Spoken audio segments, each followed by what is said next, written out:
네, 안녕하십니까. 저는 누워 있는 권오연이랍니다. 오늘 제가 여러분에게 소개시켜 드리고자 하는 것은 우리나라에서 가장 재배 면적이 넓은 벼 재배에 대해서 간략하게 여러분에게 소개해 드리고자 합니다.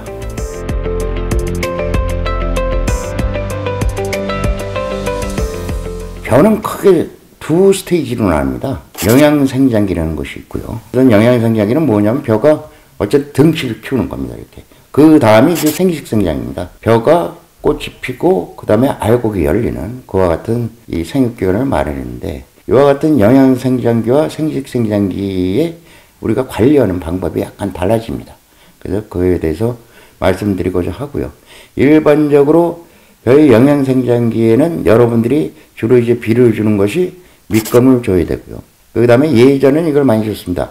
가지거름이라고 그래요. 분월비라고 여러분 많이 아시는 분월비를 줘서 가지를 많이 벌리게 하고, 그 다음에 생식생장기에 들어와서는 이삭거름을 줘가지고 알곡이 꽉 차게 하는 그와 같은 방법을 많이 쓰는데요. 이 벼의 생장을 위해서는 이와 같이 세 번의 중요한 양분을 공급하는 시기가 있습니다. 그러니까 여기 그림에서 보시면 이양 후 거의 60일, 70일 요때 되면은 이게 생식생장기로 넘어갑니다. 그래서 요 60일을 잡아서 60일 이전엔 영양생장기, 이후에는 생식생장기 이렇게 생각하시면 됩니다. 그리고 이 밑에 표를 보시면 가장 먼저 이제 여러분들이 토양계량제라고 무상으로 주는 게 있습니다. 규산질 비료라고 그러는데 그것을 이제 논에 주시고 그때 이제 밑거름을 주시고 같이 벼를 이제 이양하게 되면 중기 제초제가 되든 초기 제초가 되든 제초를 한번 주고요. 그 다음에 이양 동시에 모판 처리제는 걸 여러분 지금 씁니다. 그래서 모판에 이 약을 처리하고 그냥 이양하면은 이양 후 거의 6월 말까지 병이나 이런 것에 큰 걱정 없이 그냥 무난히 지나갈 수 있습니다. 단 이제 7월 이후에 돌발 해충이라 해서 이 충이 너는 애멸구나 뭐 하나 세균성 별마름병이나 홍명나방 이런 것들이 이제 어느 기상 환경에 따라서 나오는 애 있고 안 나오는 애가 있고 그와 같은 돌발 해충을 방지하기 위해서 그와 같은 약제 처리합니다. 그래서 여기서 보시면 첫 번째로 밑거름하고 가지거름 주는 게 이제 시비 방법이고요.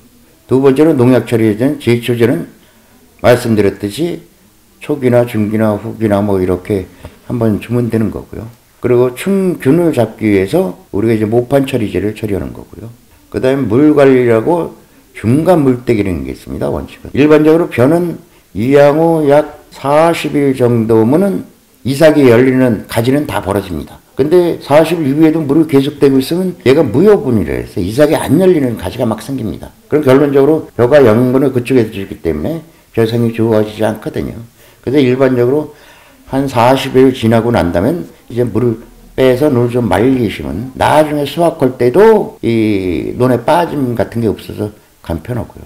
40일 정도 이후엔 중간 물때기를 꼭 해 주십사 말씀드린 거고요. 생식생장기로 넘어와서 그럼 이양 한 60일 정도 돼서는 두 가지가 아주 중요합니다. 첫 번째, 도복이 일어날 수가 있어요. 이때 이삭거름을 많이 주면은 그때 키가 엄청나게 자랍니다.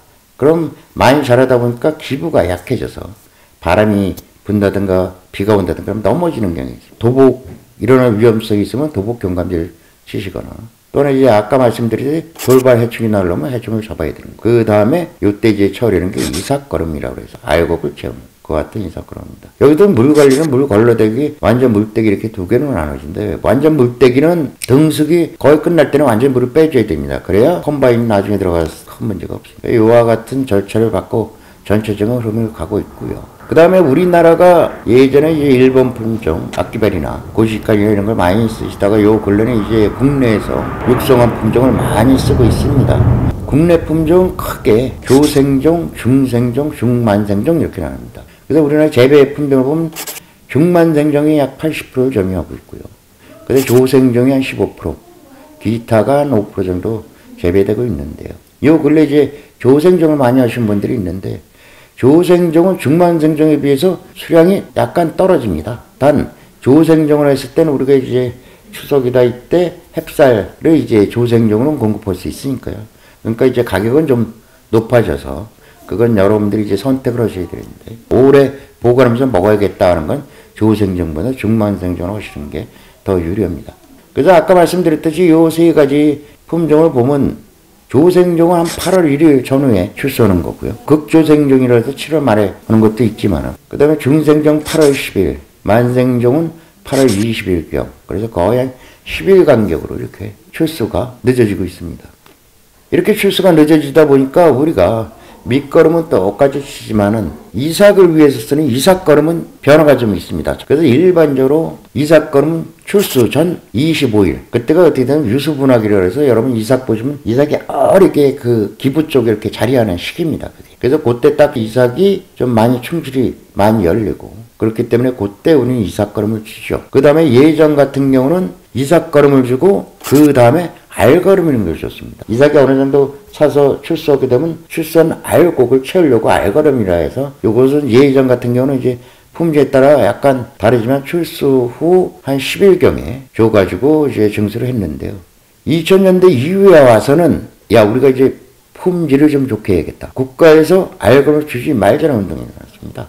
그래서 예전에 이제 우리가 밑걸음, 가지걸음, 이삭걸음, 알걸음 4번을 주던 것을 요 근래는 밑걸음, 가지걸음, 이삭걸음만 주자 이렇게 이제 그래서 요 대부분이 요런 스타일을 따릅니다. 즉 요 이유는 요 알걸음을 주었을 때는 알곡이 찰때이기 때문에 그때 비료주면 어떻게 되냐면 이 알곡에 질소 함량이 되게 많아집니다. 단백질 함량이.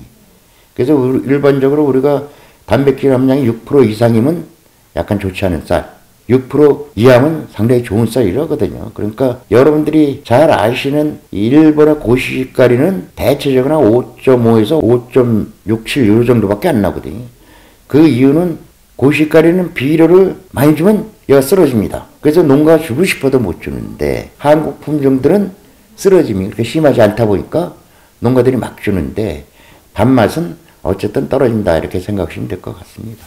근데 이제 이렇게 주다 보니까 이삭은 참 잘 되는 것 같은데 알곡 채우는 게 좀 부족하다 이런 이제 농가들이 의문상이 많이 일어났습니다. 이게 각 도원마다 약간 다른데요. 일반적인 도원에서 오는 거는 출수 전 25일이 출수 전 2주 전에 주자 이런 논리도 펴고요. 좀 부족해도 알이 꽉 차니까 수량은 좀 될 수 있고요.